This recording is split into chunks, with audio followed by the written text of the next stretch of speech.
ब्रह्मा विष्णु महेश अजर अमर नहीं है। इनका भी आविर्भाव अर्थात जन्म तथा तिरोभाव अर्थात मृत्यु होती है। प्रमाण के लिए देखिए देवी भागवत महापुराण। ब्रह्मा, मैं, विष्णु और शिव ये तुम्हारी प्रभाव से जन्मवान है। तो हम तो जन्मवान है, हमारा तो जन्म होता है और मरते हैं, नित्य नहीं है, हम अविनाशी नहीं है। फिर इंद्रादि दूसरे देवता नित्य किस प्रकार हो सकते हैं? कृपया अवश्य सुनिए जगत गुरु तत्वदर्शी संत रामपाल जी महाराज के अमृत वचन।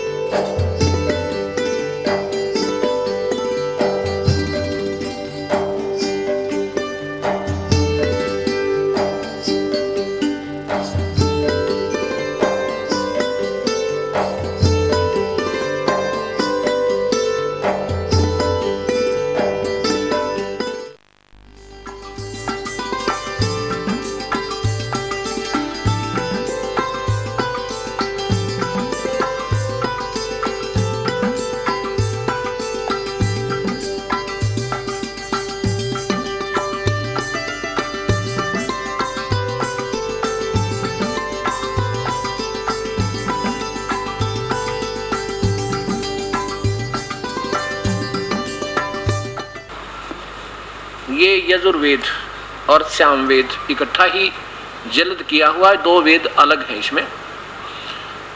और इन्होंने जो टिप्पणी की है महर्षि दयानंद ने, उसके आधार पर सामवेद का टीका अनुवाद किया है आर्य समाज के विद्वानों ने, और महर्षि दयानंद जी के संकेत के आधार पर ही उसको मद्देनजर रखते हुए इन्होंने इस सामवेद भक्ति का वेद है।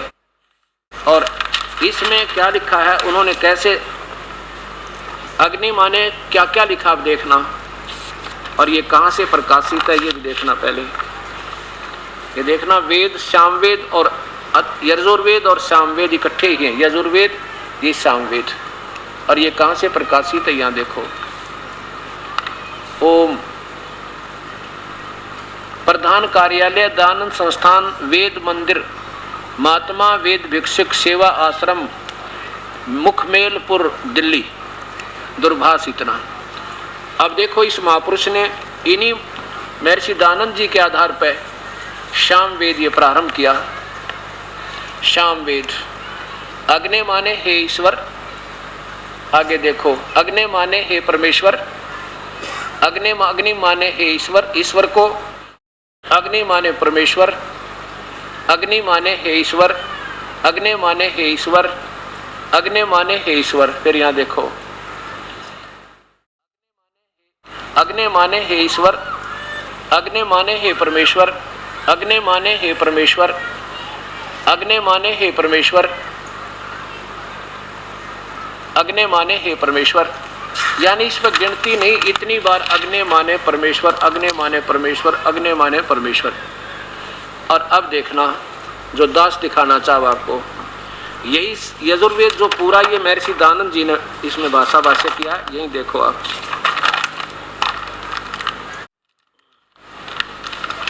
ये वही ज्यों का त्यों आपके सामने है। यहाँ देखो यजुर्वेद, अथ यजुर्वेद ये महर्षि दयानंद जी का अपना भाषा उन्होंने खुद टीका किया, इसका अनुवाद किया है। अब इसमें देखो आगे चलिएगा कि इसमें भी ये संकेत है कि हे मनुष्य लोगों, जो सब जगत की उत्पत्ति करने वाला, संपूर्ण ऐश्वर्य युक्त, सब सुखों के देने और सब विद्या के प्रसिद्ध करने वाला परमात्मा है। वेद बोलने वाला ब्रह्म है, क्योंकि ये स्वयं कहते हैं कि ब्रह्म ने वेद बोले। ब्रह्म ने, क्योंकि ब्रह्म को ये भगवान मानते हैं, और वो ब्रह्म बोल रहा है, बता रहा है कि वो परमात्मा कोई और है।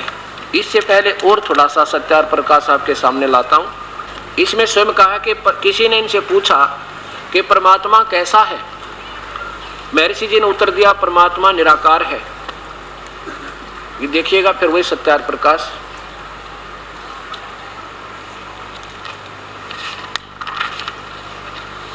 सत्यार्थ प्रकाश है नीचे, महर्षि दयानंद सरस्वती स्वामी विरचित वैदिक पुस्तकालय दयानंद आश्रम केसरगंज अजमेर। इनके 190 पृष्ठ में यानी 7वें समुल्लास में किसी ने इनसे पूछा कि आप परमात्मा को कैसा मानते हो, साकार व निराकार। ये 7वां समुल्लास, 7वां समुल्लास प्रश्न नंबर 190 नीचे पर देखना। प्रश्न किया किसी ने कि ईश्वर साकार है व निराकार। उत्तर महर्षि जी का निराकार। आगे देखो,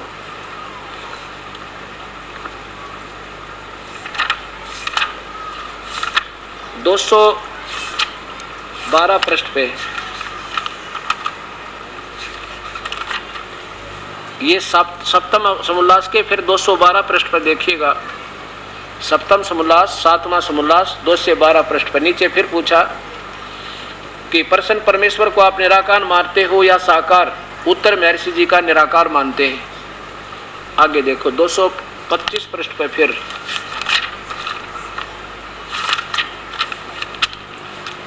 ये यहाँ देखो 8वां समुल्लास 8वां समुल्लास और प्रश्न नंबर 225 पे नीचे देखिए कि प्रश्न ईश्वर साकार है व निराकार। उत्तर ईश्वर निराकार है। और फिर प्रश्न किया किसी ने, वेदों को किसने बोला। ये कहते हैं वेदों को 4 ऋषियों में प्रवेश होकर एक एक वेद को लिखा और काल ने ब्रह्म ने, क्योंकि ब्रह्म को ये परमेश्वर मानते, ब्रह्म ने उनकी आत्मा में एक एक ऋषि में आत्मा में प्रवेश करके और वेद बोला, वेद लिखवाया।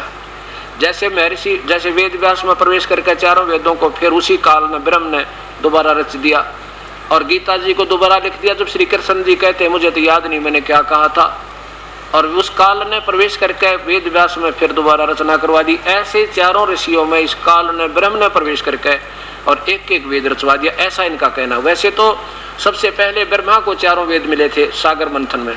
फिर प्राकृतिक उथल पुथल के बाद ये क्या होता है, ये वेदों का ज्ञान समाप्त हो जाता है। इसको फिर काल ने ब्रह्म ने एक एक ऋषि में प्रवेश करके एक एक वेद का फिर वर्णन दे दिया, ज्यों क्या तू। फिर ये प्राकृतिक उथल पुथल में फिर लड़ाई लड़ोई होकर जैसे महाभारत वगैरह होकर ये सारे खत्म हो गए थे। फिर महर्षि वेद व्यास में प्रवेश करके इसी काल ने फिर 4 नौ के नौ लिखवा दिए, वो आज हमारे पास उपलब्ध है। ऐसे चलता रहा। तो ईद से पूछा कि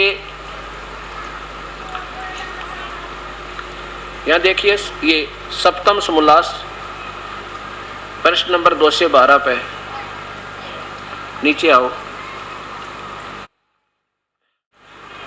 तो यहां देखो कि किन के आत्मा में कब वेदों का प्रकाश किया। प्रश्न किया किसी ने। उत्तर यहाँ का यहाँ आ रहा है। इन्होंने क्या बताया है कि प्रथम सृष्टि की आदि में परमात्मा ने अग्नि, वायु, आदित्य और अंगिरा इन 4 ऋषियों के अंदर प्रवेश करके एक एक वेद का प्रकाश किया। और देखो फिर कहते हैं, यहाँ देखो यही 7वां समुल्लास चल रहा है, प्रश्न नंबर 217 पे। जो परमात्मा, यदि परमात्मा वेदों का प्रकाश न करे तो कोई कुछ भी ना बना सके, इसलिए वेद परमेश्वरो उक्त हैं। परमेश्वरो उक्त माने कहे गए, परमेश्वर के द्वारा कहे गए। ये ब्रह्म को परमेश्वर मानते हैं। इति सिद्धम, ये दास ये सिद्ध करना चाहता है कि महर्षि जी वेद ब्रह्म को ईश्वर मानते हैं और वेद ब्रह्म के द्वारा वेद बोले गए हैं और ब्रह्म के कह रहा है कि वो परमात्मा कोई और है।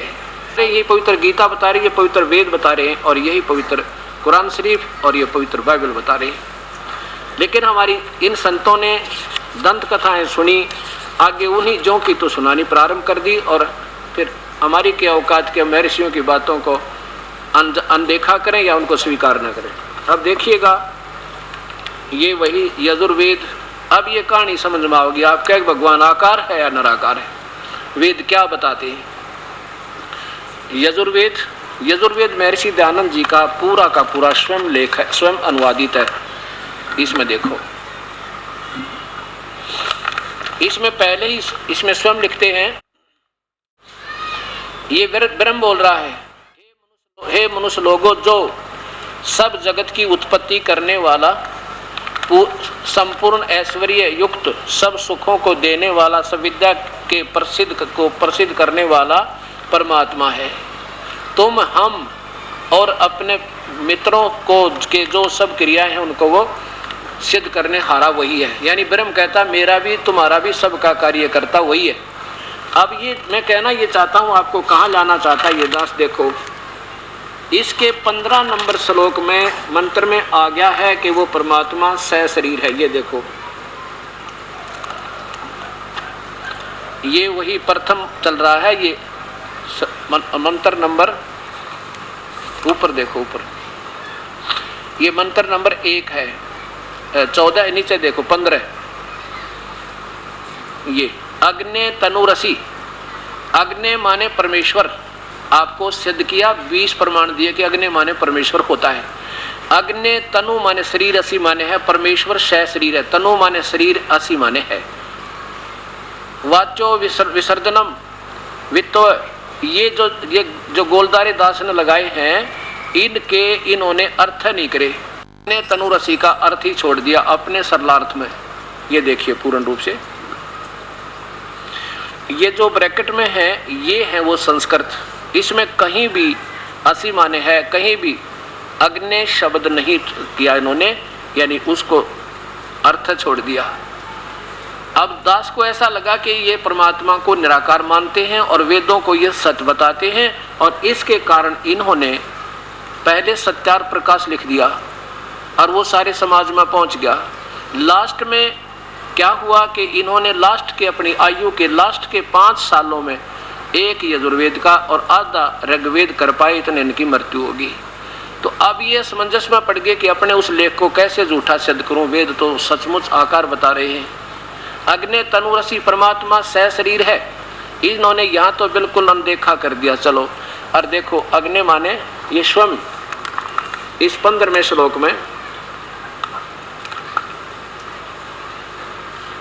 ये देखो अग्नि माने परमेश्वर, 17वें में आप ही स्वीकार कर रहे हैं, और 18वें में देखो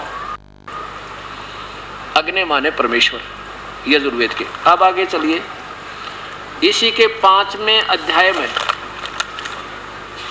यजुर्वेद के 5वें अध्याय में पहले श्लोक में फिर आ गया और 2 बार इकट्ठा ही आ गया कि परमात्मा सशरीर है। ये देखो अथ 5वां अध्याय, यहां देखो मंत्र इसका, अग्नि तनुरसी परमात्मा सशरीर है, सीधा अर्थ बने, तनु माने शरीर, असी माने विष्णुवे, सर्वव्यापक परमात्मा, तवा माने स्वयं, सोमस्य, सोमस्य माने उस अमर पुरुष का, तनु माने शरीर, असी माने है। 2 बार लिखा कि परमात्मा पूर्ण ब्रह्म, सोमस माने सतपुरुष, सोम माने अमर पुरुष जिसकी कभी मृत्यु ना हो, अविनाशी परमात्मा का, तनु माने शरीर, असी माने है। और ये स्वयं इसी यजुर्वेद के 35वें अध्याय में स्वयं सरलार्थ करते हैं, सोम माने हे परमेश्वर। ये देखो 35वें श्लोक में सोम माने ऐश्वर्य देने वाले जगदीश्वर, और सोमस्य माने इस जगदीश्वर का, तनु माने शरीर, असी माने है। सोम माने स्वयं करते हैं इस जगदीश्वर। और यहां देखो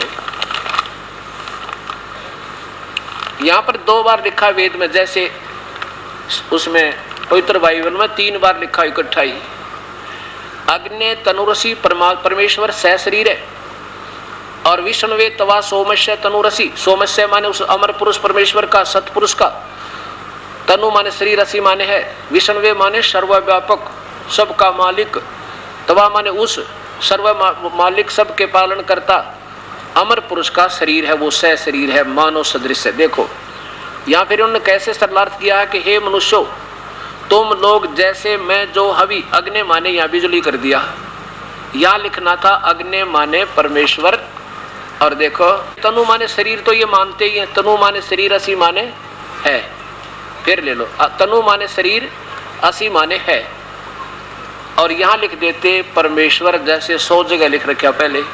यहाँ ऐसा लगता है कि जानबूझकर, लगता है कि स्पष्ट है ये तो, जहाँ अग्नि माने परमेश्वर, तनु माने शरीर, फिर देखो तनु माने शरीर है, असी माने है, परमात्मा सशरीर है, दूसरी बात ही नहीं बनती इसकी।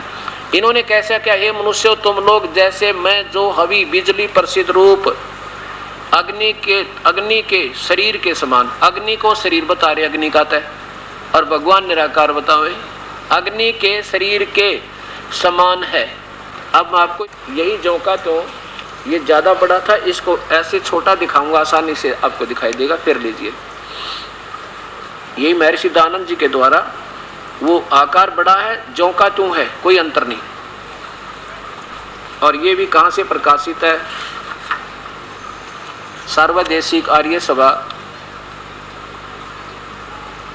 आर्य प्रतिनिधि सभा 2/5, महर्षि दयानंद भवन, रामलीला मैदान, नई दिल्ली। और इसमें भी ज्यों का त्यों देखिए, ये 15वें श्लोक में इन्होंने नहीं ज्यों का त्यों कर दिया। ये 15वां श्लोक प्रथम अध्याय का अग्नि तनुर्षि, ये इसका कहीं सरलार्थ नहीं किया इन्होंने इसमें, बिल्कुल भी। ये आपके सामने है, सारे शब्द देख लीजिए। ये ब्रैकेट वाले संस्कृत है, इसमें कहीं अग्नि शब्द का अर्थ नहीं किया इन्होंने। ये आपके सामने है। अब यहाँ अब 5वें श्लोक में, 5वें अध्याय में फिर आइए, क्योंकि ये 5वां अध्याय ये भी बताएगा कि उस परमेश्वर का नाम क्या है।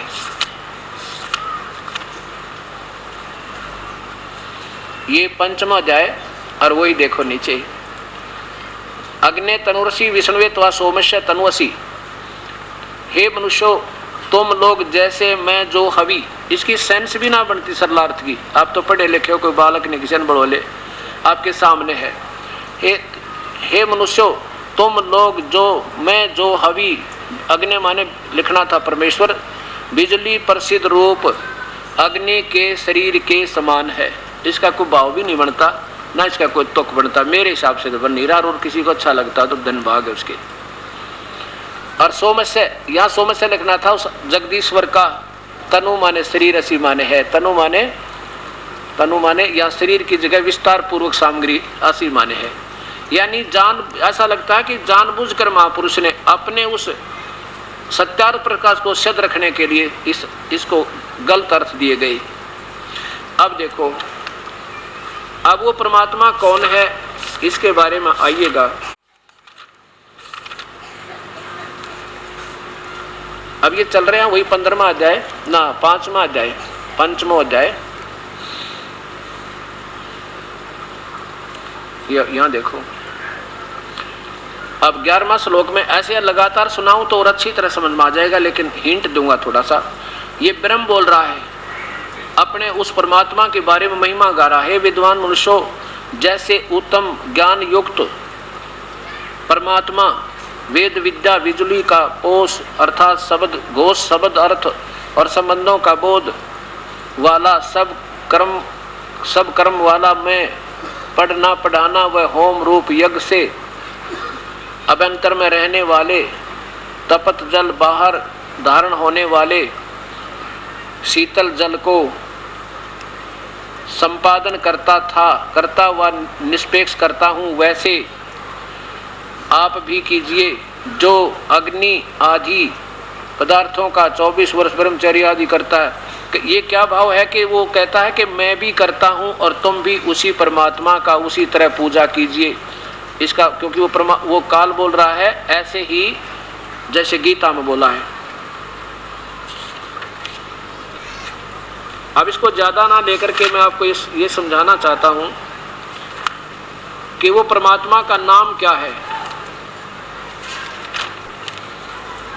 ये वही 5वां अध्याय, 5वां अध्याय, और यहां देखो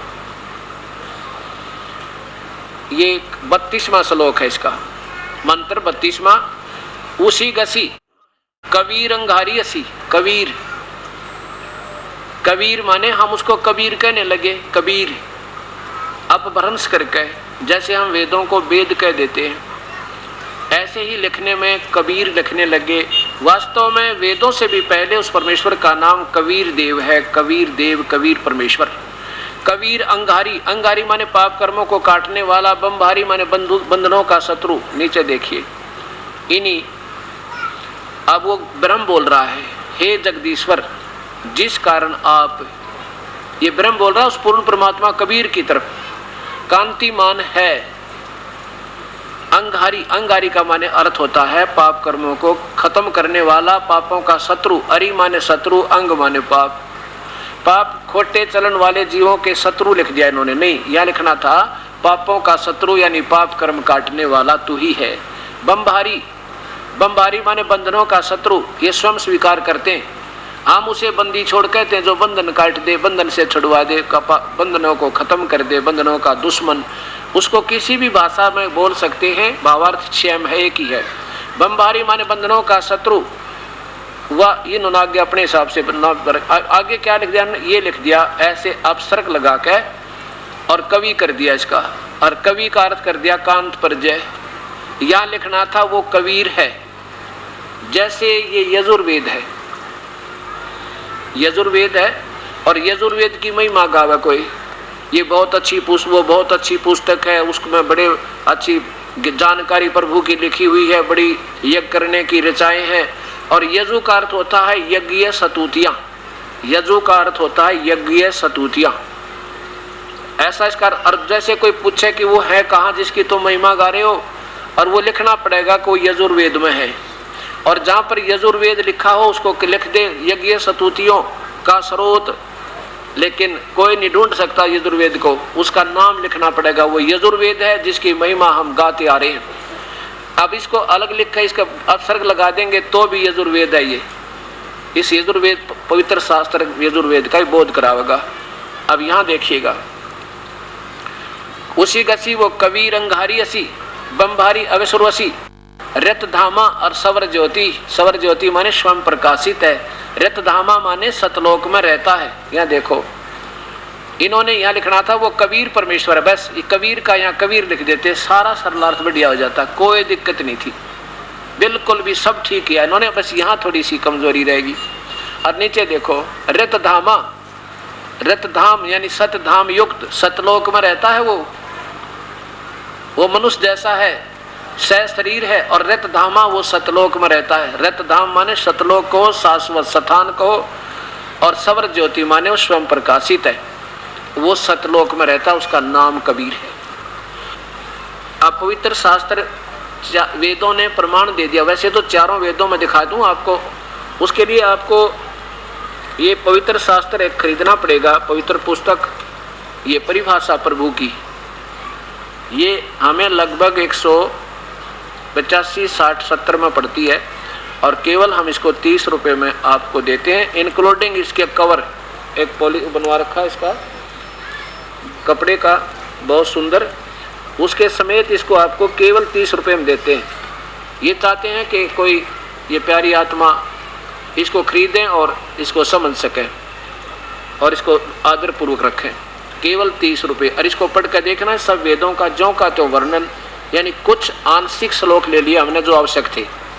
और क्या करें, सौदागर को संकेत थोड़ा ही होता है, जैसे कोई व्यापारी होता है ना, व्यापार करने लेने के लिए कोई बोरी कणक खरीदने जाता मंडी में, तो ये नहीं कहता कि सारी बोरी खोल कर दिखा मुझे, सारी बाहर निकाल दे कणक ने, वो कोई ना दिखावे, वो क्या करते हैं एक परखी मार देते हैं, एक बोरी मत है, अब देख ये सामान इसमें है, दूसरी मत निकाल देते हैं, तीसरी मत निकाल देते हैं। और समझदार व्यक्ति उसी पर सौदा करते हैं कि जो माल इसमें मेरे सामने निकाला ये सारा ठीक पाओगा, ऐसा ही है, उस पर हजारों लाखों बोरियों का सौदा हो जाता, वो सौदागर होते हैं।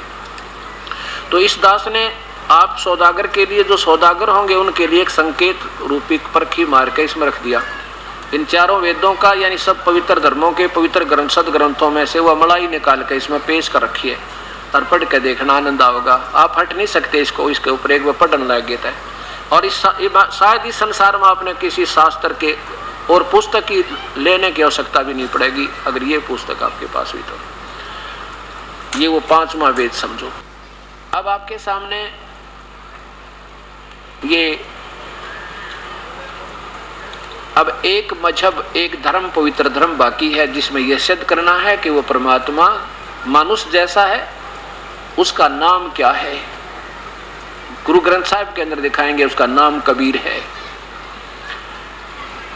अब गुरु नानक देव जी सिख धर्म के प्रथम महापुरुष माने जाते हैं।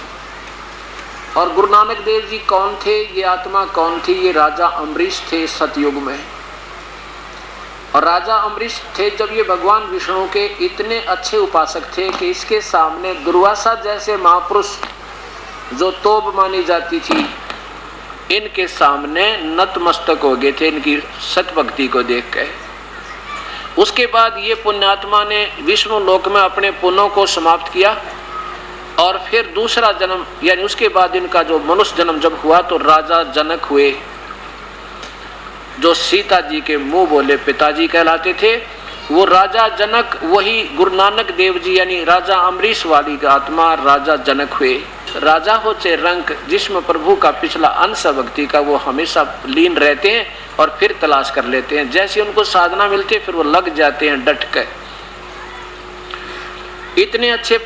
इतने अच्छे साधक थे कि सुखदेव ऋषि जो तीनों लोकों में सिद्धि के आधार पर आकाश में तीनों लोकों में उड़ कर चला जाता, स्वर्ग में, फिर पृथ्वी लोक पर, पाताल लोक में।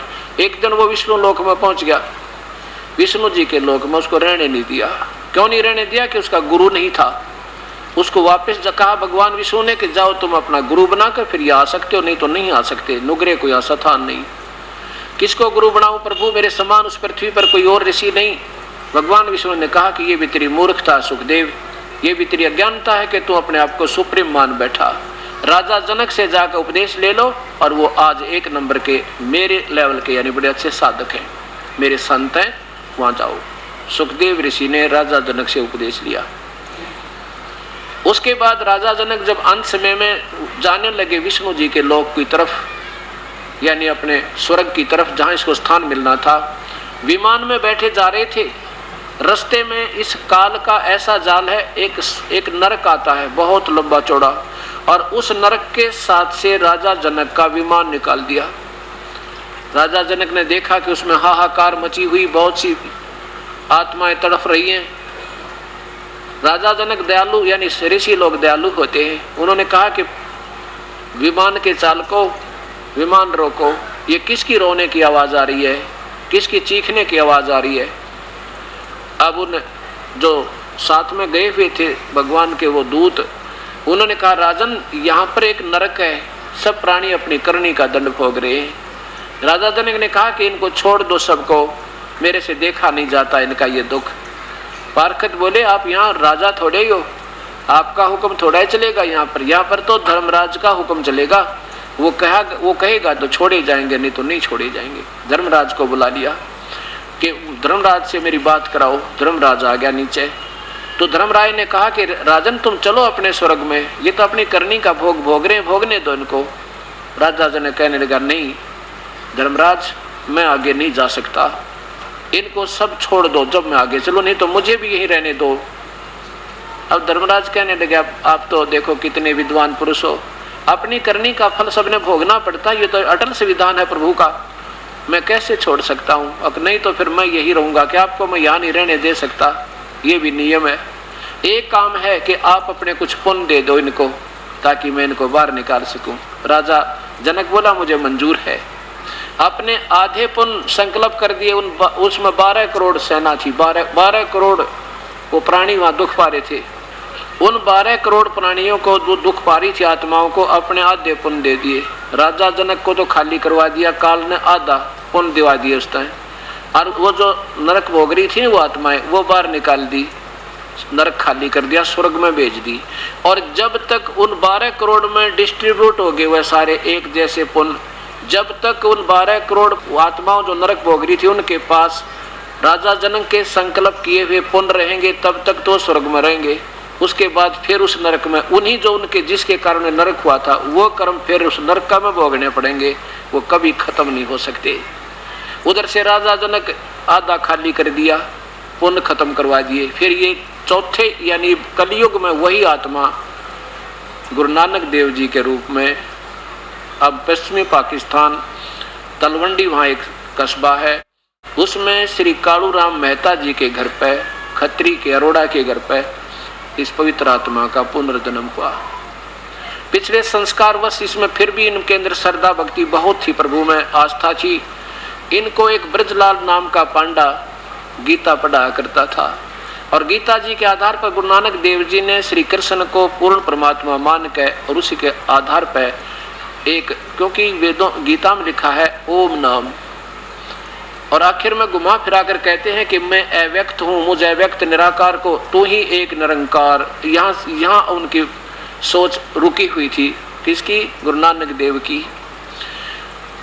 गुरु नानक देव जी अपनी बहन नानकी की ससुराल में, जो सुल्तानपुर शहर में थी, वहाँ एक नवाब के यहाँ मोदी खाने में नौकरी करते थे। उस समय इनका 2 संतान हो चुकी थी, शादी भी हो गई थी, 2 पुत्र हो चुके थे गुरु नानक देव के।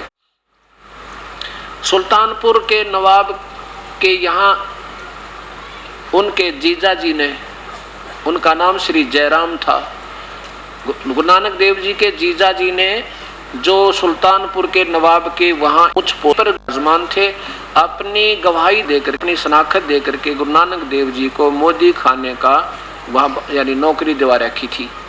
गुरु नानक देव जी रोजाना सुबह सुबह एक बेई नदी है सुल्तानपुर के बिल्कुल साथ में, ज़्यादा से ज़्यादा आधा किलोमीटर की दूरी पर, बेई नदी पर घूमने के लिए, सुबह स्नान करने के लिए, और भी बहुत से नगर के निवासी वहीं स्नान करने बेई नदी पर जाते थे। गुरु नानक देव जी वहाँ स्नान करने के लिए करने से पहले काफ़ी देर सुबह सुबह बैठकर अपने जो प्रभु की आराधना थी, प्राकृतिक दृश्यों को देखकर मस्त रहते थे। एक दिन वो पूर्ण परमात्मा, वो कबीर परमेश्वर काशी में जुलाहा बन के, धानक बन के,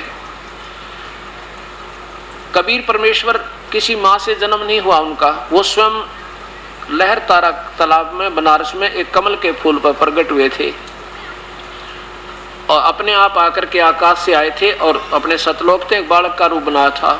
सन 1398 से सन 1518 तक 120 वर्ष तक वो परमेश्वर यहाँ पूरी लीला करके और अपने सतज्ञान का एक संग्रह बनाकर वाणियों का, और वो सह शरीर चले गए थे। सन 1398 से सन 1518 तक कबीर परमेश्वर का यहाँ की मौजूदगी यानी रहे पर मालिक। उधर से 1469 से लेकर और 1500 कुछ 23 या कुछ ऐसा लिखा है उनका गुरु नानक देव जी का शरीर, यानी वो 1469 से लेकर 1318 तक 1518 तक वो समकालीन रही। कबीर साहब जो काशी से अंतर्ध्यान हुए और जिस समय गुरु नानक देव जी प्रतिदिन की तरह उस बेई नदी पर बैठे थे, वहाँ पहुँच गए। कैसे पहुँचे? एक जिंदा महात्मा का रूप में। जिंदा मुसलमानों में एक महात्मा होते हैं, संत साधु लोग, उनको फकीर बोलना, फक्कड़ फकीर। वो कैसा वेशभूषा होती है कि ऊपर एक काला टोप लंबे चोटे का ऐसे, और एक ओवरकोट पूरा एक का कपड़ा का बना हुआ जैसे कोट सा होता है, चोला बोलना उसने, वो घुटनों से एक घुटनों से भी यानी कुछ नीचे तक होता है और काला रंग होता है, उसको जिंदा महात्मा कहते हैं। ऐसा रूप बना के और गुरु नानक देव जी को जाकर के राम राम कहा, सलाम वालेकुम कहा। गुरु नानक देव जी ने वालेकुम सलाम की का उत्तर दिया और कहा, आओ भगत जी बैठो। बैठ गए। गुरु नानक देव जी ने पूछा, कहाँ से आए हो? कबीर साहब ने कहा, मैं काशी में एक जुलाहा हूँ, धानक हूँ, छोटी जाति का, और वहाँ अपना कपड़ा बुनने का काम करता हूँ। और हे भक्तात्मा नानक जी, मैंने आपकी बड़ी महिमा सुनी है और मैं सब जगह भ्रम भटक लिया। कबीर परमात्मा अपने आप को एक दास बताते हैं, एक गुलाम बताते हैं, एक अज्ञानी बताते हैं, ताकि सामने वाले को अपना सत्ज्ञान समझा सके। इसलिए वो परमात्मा अपने को आधीन दीन बता के और गुरु नानक देव जी से वार्ता करना चाहते हैं कि ताकि मैं इस प्यारी आत्मा को अपना सतमार्ग बता सकूं। कहते हैं कि मैं सब जगह घूम लिया और मुझे आज तक सतज्ञान नहीं मिला, ना मुझे मुसलमान धर्म से संतुष्टि हो पा रही है जो वर्तमान के गुरु लोग मुझे बता रहे हैं, और मैं हिंदू संतों के पास बहुत जा चुका हूँ, पर मेरी सेटिस्फैक्शन नहीं हुई, मेरी संतुष्टि नहीं है। आप मेरा भ्रम निवारण कर दो, मुझे उपदेश दे दो, मुझे शिष्य बना लो। और वैसे मैंने एक रामानंद नाम के बहुत बड़े महापुरुष हैं काशी में, उनसे भी उपदेश ले रखा है, पर मेरी उनसे संतुष्टि नहीं हो पा रही। वो चाहते हैं कि किसी प्रकार इस प्यारी आत्मा को पहले इसको महिमा दूं, ताकि ये बोलना मेरे तो बात करे और फिर मैं अपना ज्ञान समझा दूं। तो गुरु नानक देव जी को जैसा सुना था वो कहने लगे, देखो जिंदा, तेरे बड़े भाग हैं, तूने कमाल कर दिया, मुसलमान होकर एक हिंदू से तू वार्ता कर रहा है, धन्य तेरे भाग। ठीक है, बिल्कुल यही होना चाहिए, हमने परमात्मा को पाना है, इसमें जाति और मजहब की आंट नहीं चाहिए। तो गुरु नानक देव जी को जितना गीता में सुना था, कहने लगा श्री कृष्ण भगवान ने गीता में कहा है कि एक ओम नाम का जाप, वही एक ओंकार, और उसी की भक्ति करनी है, वही पूर्ण परमात्मा है, वो सब कुछ रचने वाला, और वो अजरो अमर है। श्री कृष्ण ऐसे हैं, भगवान विष्णु ऐसे हैं, यानी वो अपनी महिमा जैसे हिंदू समाज में वो सब बताने लगे। तो कबीर साहब ने कहा कि ठीक है महात्मा जी, मैं कुछ प्रश्न कर सकता हूँ, क्योंकि देखो जब तक मेरे शंका का निवारण नहीं होगा तो मैं उपदेश लेने योग्य भी नहीं हो सकता। कहा पूछो क्या बात है। कि जैसे आप भगवान विष्णु को, यानी कृष्ण विष्णु जी के अवतार थे, गीता बोल रहे हैं, आप कहते हो ये अजरो अमर है, इनका विनाश नहीं होता, ये सर्वशक्तिमान है। कहा जी मैं क्या कहता हूँ, गीता में लिखा है। कबीर साहब ने कहा कि 4 अध्याय का 5वां श्लोक, उसको देखना दोबारा एक बार, उसमें क्यों गीता जी रोज पढ़ा करते, गुरु नानक देव जी का कंठस्थ याद थी। उसमें लिखा है, भगवान गीता बोलने वाला कहता, अर्जुन तेरे और मेरे तक बहुत जन्म हो लिए, और वो परमात्मा तो कोई और है भाई, जिसकी भक्ति करने से जीव का छुटकारा होगा, वो परमात्मा अविनाशी कोई और है। यही पवित्र गीता जी अध्याय नंबर 4 का ये श्लोक नंबर 5 है। हे परंतम अर्जुन, मेरे और तेरे बहुत से जन्म हो चुके हैं, उन सबको तू नहीं जानता, मैं जानता हूं। और दूसरे अध्याय के 12वें श्लोक में लिखा है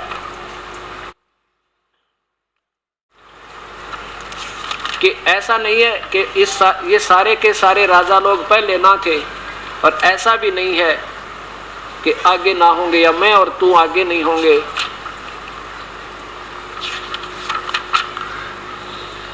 ये देखिएगा, यही 2 अध्याय नंबर 2 का श्लोक नंबर 12 में ये भगवान तो स्वीकार करता है कि आप और हम तो जन्म मृत्यु में सदा रहेंगे।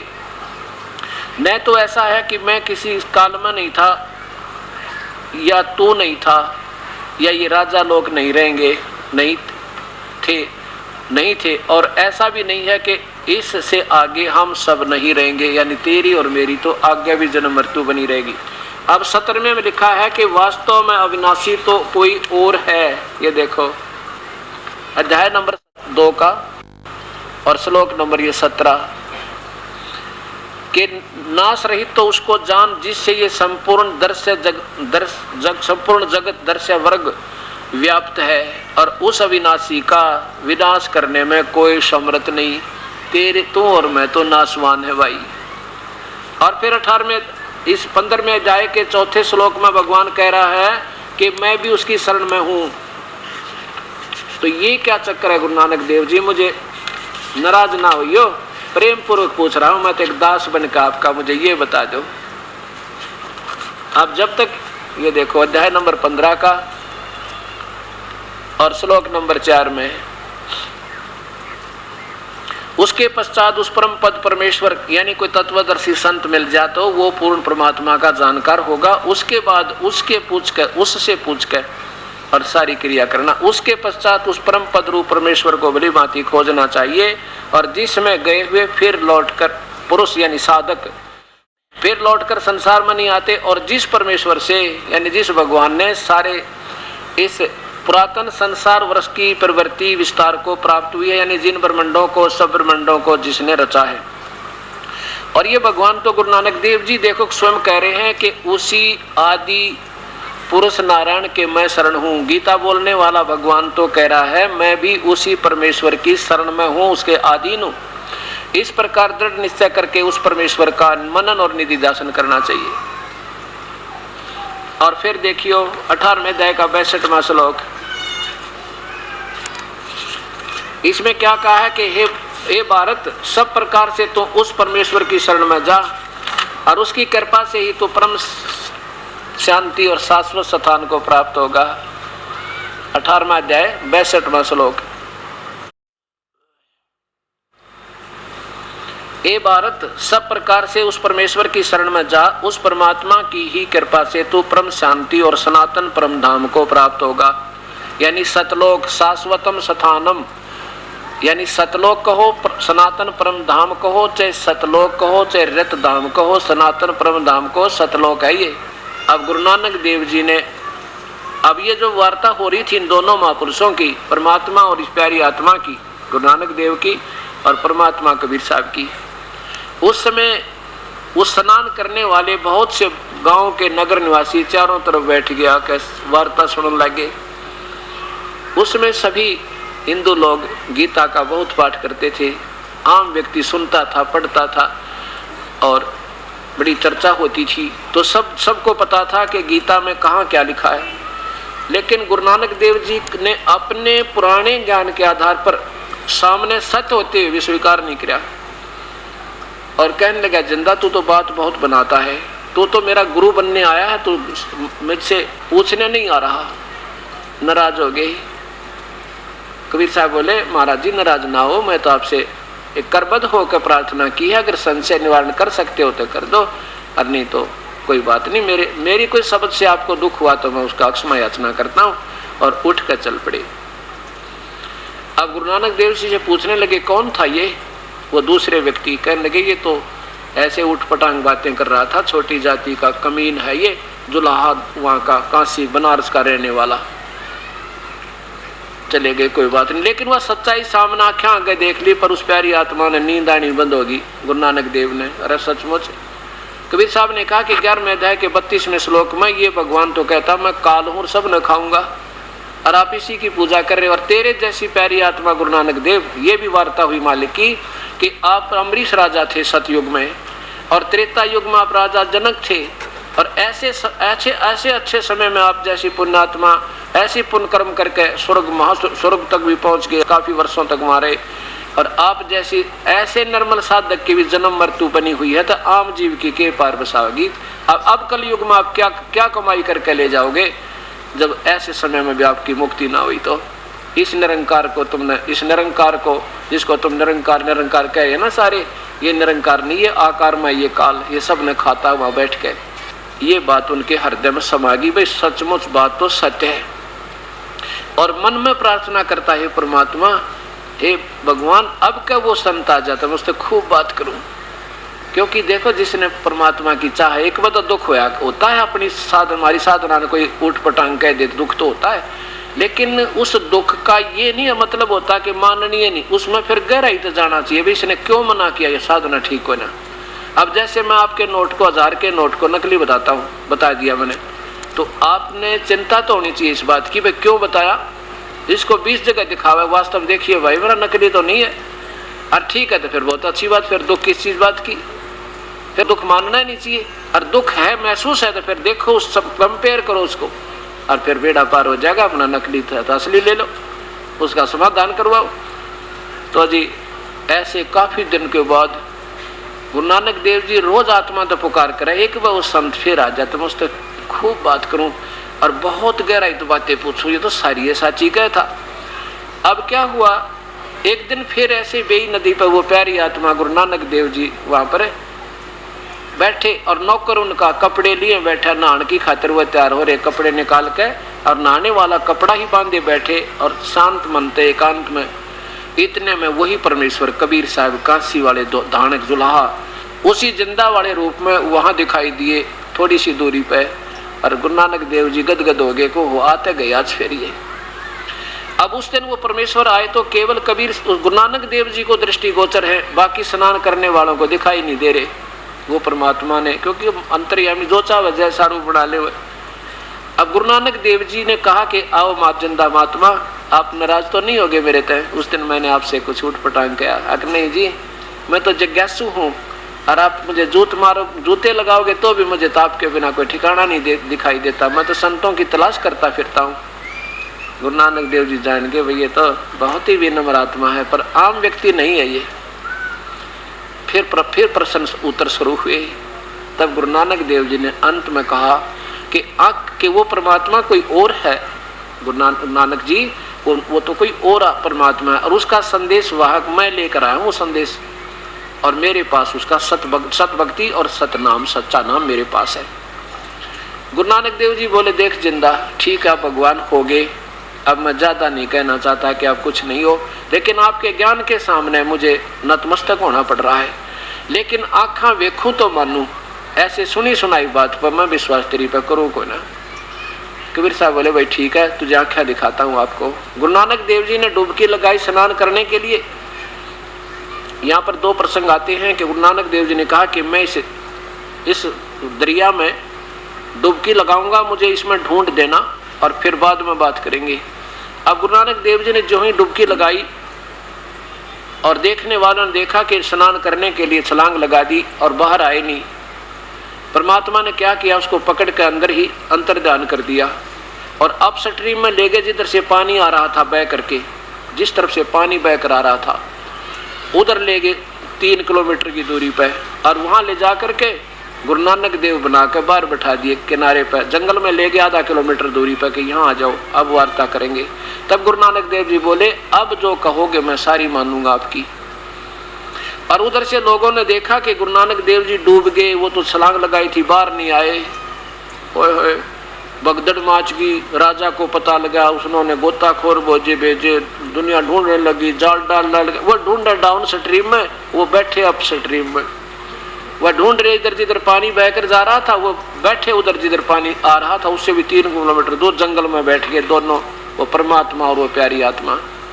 तब कबीर परमेश्वर ने कहा कि अब मैं तुझे काल का सारा जाल समझाऊं, पूरी सृष्टि रचना सुनाई और फिर कहा कि अब मैं तुझे वो सारे ब्रह्मांड दिखाता हूं। उस आत्मा को निकाला शरीर से, अंदर भी जो का त्यों शरीर है, एक सूक्ष्म शरीर इस मनुष्य जैसा ही, उसको ऊपर ले गए, सारे ब्रह्मांड दिखाए, सब ये ब्रह्मा विष्णु महेश का लोक दिखाए, इनके द्वारा जो हो रहा ये क्रिया दिखाई, फिर काल दिखाया 21वें ब्रह्मांड में तपस्या के जहाँ जल रहे हैं जीव वो दिखाया, फिर सचखंड ले गए सतलोक में।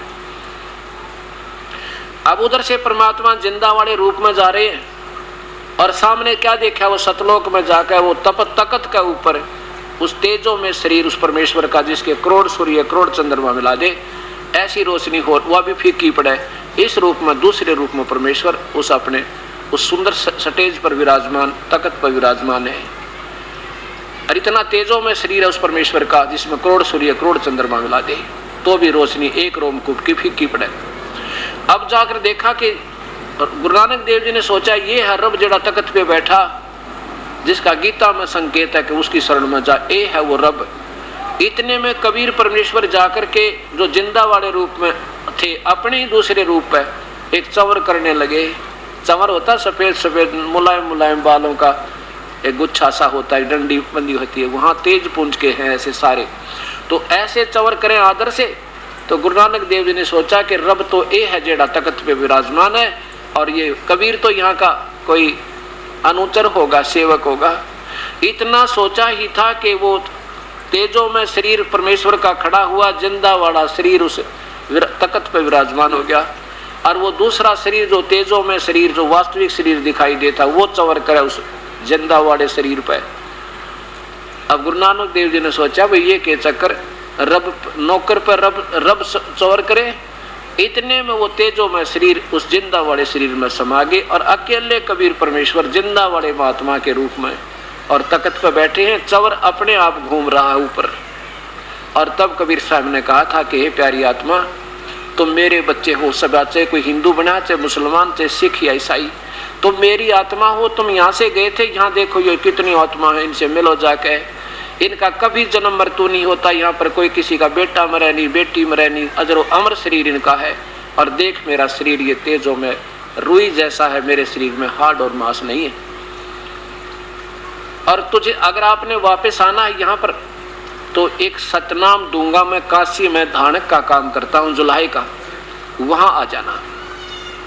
अब ये गुरु नानक देव जी का समझ में नहीं आया, भगवान और काशी में जुला बन के क्या करने जावा था, पर ये सामने देख लिया तो पक्का विश्वास हो गया कि जरूर कोई न कोई बात है। जब भगवान बार बार कह रहे हैं मैं बनारस में रहता हूँ, काशी में जुलाई का काम करता हूँ और सतनाम से मुक्ति होगी और किसी नाम से नहीं, और सतनाम मैं दे सकता हूं और कोई पृथ्वी पर सतनाम देने वाला प्राणी नहीं है, देगा तो को झूठा देगा, उसका चला नहीं।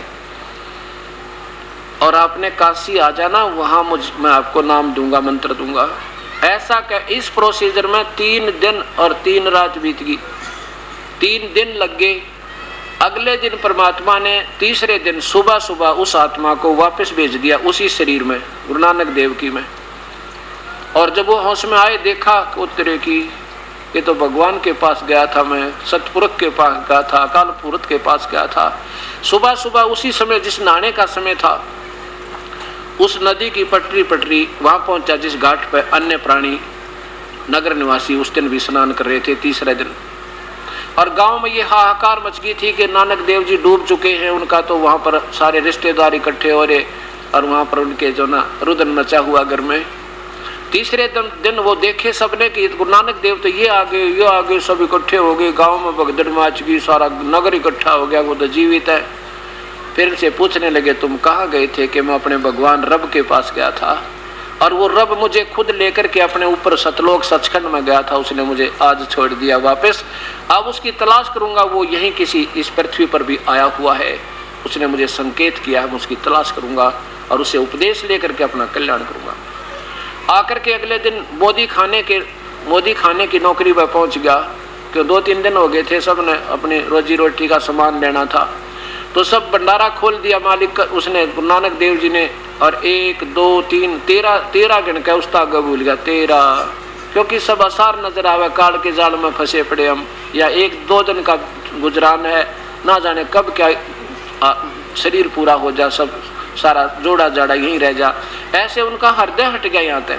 और 13 करके चाहे कोई 100 ले गया, चाहे 500 ले गया, चाहे 1000 ले गया, सबको बांट दिए और खजाना खाली कर दिया। अब ये करके जाके शमशान घाट पर पहुंच गए, वैसा ही रूप बनाकर जिंदा जैसा जिस रूप में परमात्मा मिले थे। सुल्तानपुर के नवाब को पता चला कि आपके मोदी खाने के नौकर ने आपका खजाना खत्म कर दिया, खराब कर दिया, सब बांट डाला जनता में। अब सुल्तानपुर के नरेश ने, नवाब ने उनके बहनोई को बुलाया जयराम को कि आजा तेरे सामने खजाने का काउंट करूंगा, अगर उसमें कोई कमी पाई तो मैं तेरे से ले लूंगा, क्योंकि तेरी मार्फत मैंने तेरे उस रिश्तेदार को यहाँ पर नौकरी दी थी। जयराम जी के सामने जब अकाउंट किया गया तो 760 रुपये गुरु नानक देव जी के और ज्यादा पाए। बोलो सतगुरुदेव की जय। अब सुल्तानपुर के नवाब ने सोचा भैया तो तेरे तो गलती होगी, ऐसे महापुरुष भक्तात्मा पर तूने डाउट किया, शक नहीं करना चाहिए था। कहा भी उसको बुला के लाओ, मैं क्षमा याचना करना चाहता हूँ। गुरु नानक देव जी को बुला गया तो नवाब ने कहा कि ऐसा करो भक्तात्मा, ये नौकरी करो आप और मेरे से जो गलती हुई मुझे क्षमा करो। आप ये 760 रुपये आपके सरकार की तरफ ज़्यादा है, ये ले लो और ये नौकरी जारी रखो। गुरु नानक देव जी बोले कच्ची सरकार की नौकरी मेरे तो को ना, अब तो सच्ची सरकार की नौकरी करूँगा। अब मैं उस परमात्मा का तलाश करूँगा और उसका जो दिया हुआ आदेश उसको पूर्ण करूँगा। आपके रब ने किस्त में आपको आदेश दिया कि वो बेई नदी से मुझे सचखंड लेकर गए थे और मुझे 3 दिन में वापस छोड़ दिया, अब उसकी तलाश करूँगा इस पृथ्वी पर वो स्वयं आएगी। कहने का भाव ये है कि वो काशी में पहुँचे गुरु नानक देव जी, और वहाँ पर रामानंद जी, जो कबीर साहब ने कहा था मेरे गुरुदेव थे रामानंद जी, वो बोल बाला था उनका, 1 नंबर के संत ऋषि थे, वहाँ पर सब जानते थे और कबीर साहब को नहीं जानती थी दुनिया। इसलिए परमेश्वर ने संकेत भी दे दिया था कि रामानंद जी से मिलना, और रामानंद जी मुझे बताओगे मैं कहाँ रहता हूँ।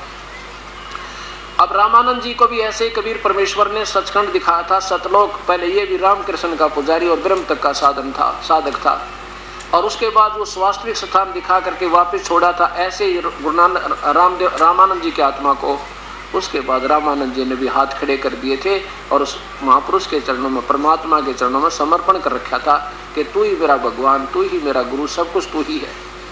उस तरह से गुरु नानक देव जी वहाँ पहुँचे रामानंद जी के पास। रामानंद जी से पूछा कि यहाँ आप सचखंड के बारे में जानते हो? अब रामानंद जी बोला मैं जानता तो नहीं था, पर मेरे भगवान ने मुझे जना दिया। वो कबीर नाम से आए हुए हैं और जुल्हाए का काम करते हैं, वो स्वयं परमेश्वर है। अब गुरु नानक देव जी ने कहा एक बार मेरे को उनसे मिलवा दो। उस दिन गुरु नानक देव जी ने, कबीर साहब ने क्या किया कि स्वामी जी कल मैं नहीं आऊँगा आपके दर्शनार्थ, मेरे पास कपड़ा बुनने का काम ज़्यादा आ गया।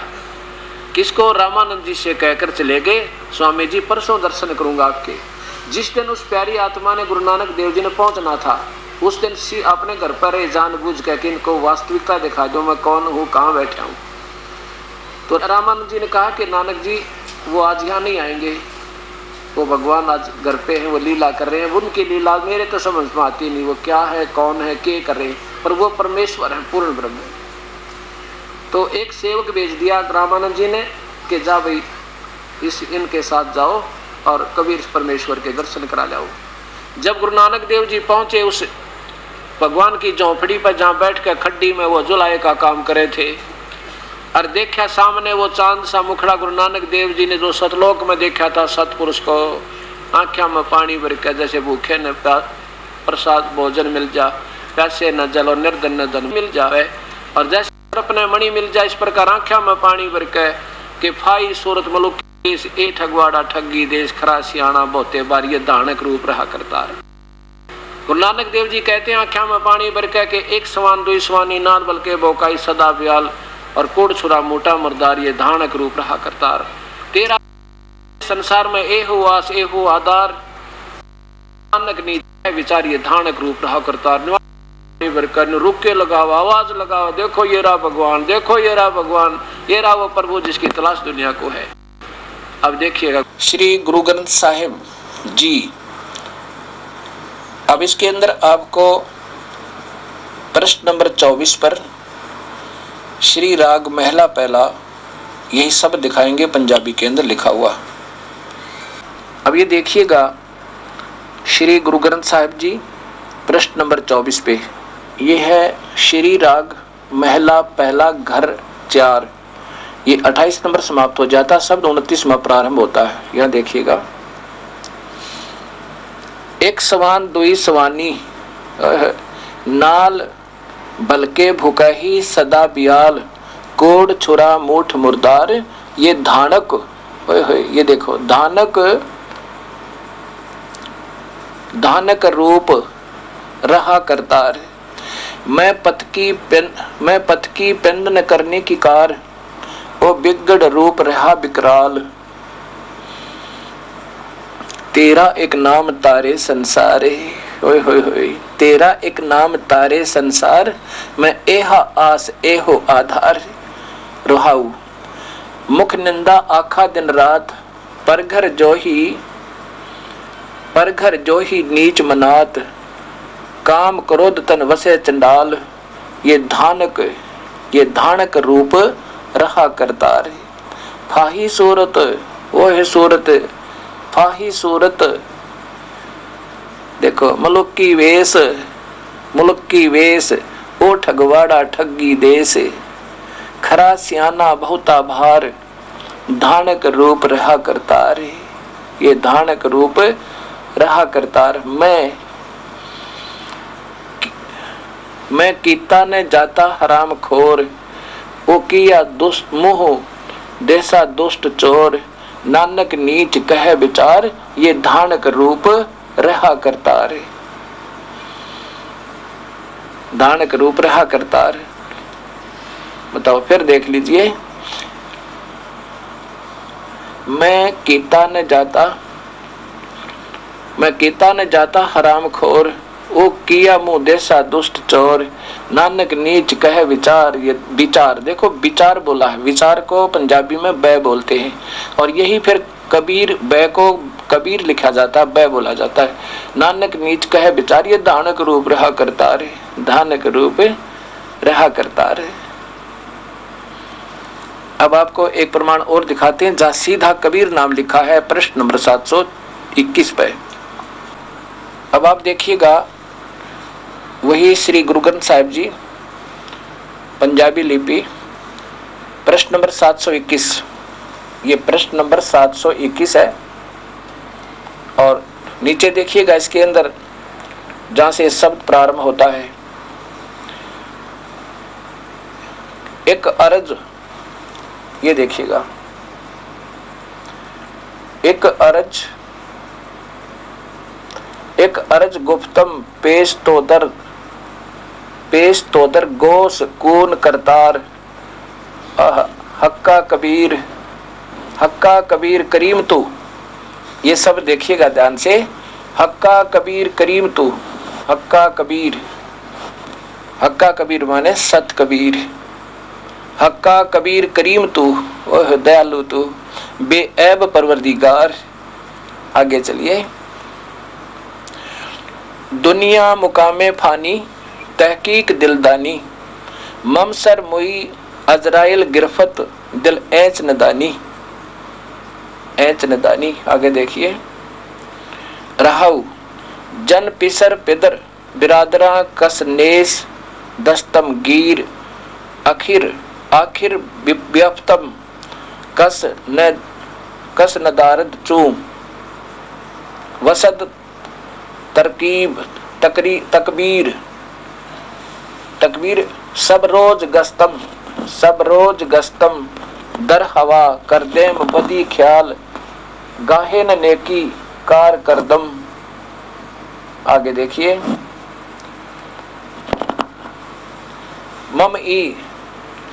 मम ई चीनी अहवाल, बद बखत हमचो गफील, हमचो बकील गाफिल, बेनजर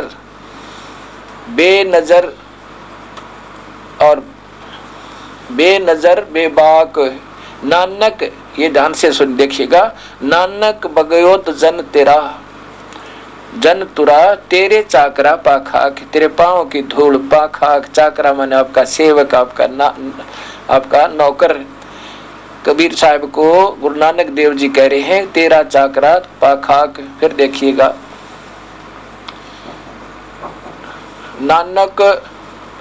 नानक बगयोत जन तेरा, तेरे चाकरा पाखाक, तेरे चरणों की धूल नानक।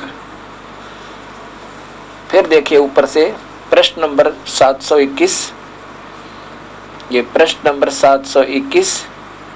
और फिर नीचे देखिएगा, ये हक्का कबीर सत कबीर, हक्का कबीर सत कबीर, ये बिल्कुल सामने शब्द आ रहा। हक्का कबीर बिल्कुल सब लिखा हुआ है। ए सत कबीर, आपके चरणों की धूल आपका दास नानक, और मेरे से जो आपके चरणों में एक अर्ज है मेरी। अब आपके सामने पवित्र आत्माओं, ये स्पष्ट प्रमाण हो गया कि परमात्मा आकार में है, मनुष्य सदृश्य है, और वो सतपुरुष सतलोक में रहता है वो। और आंखों देखी गवाही दे दी पुण्यात्मा गुरु नानक देव जी ने, और चारों पवित्र धर्मों के पवित्र शास्त्रों ने प्रमाण दे दिया। अब आने वाले समय में आप सुनते रहिएगा।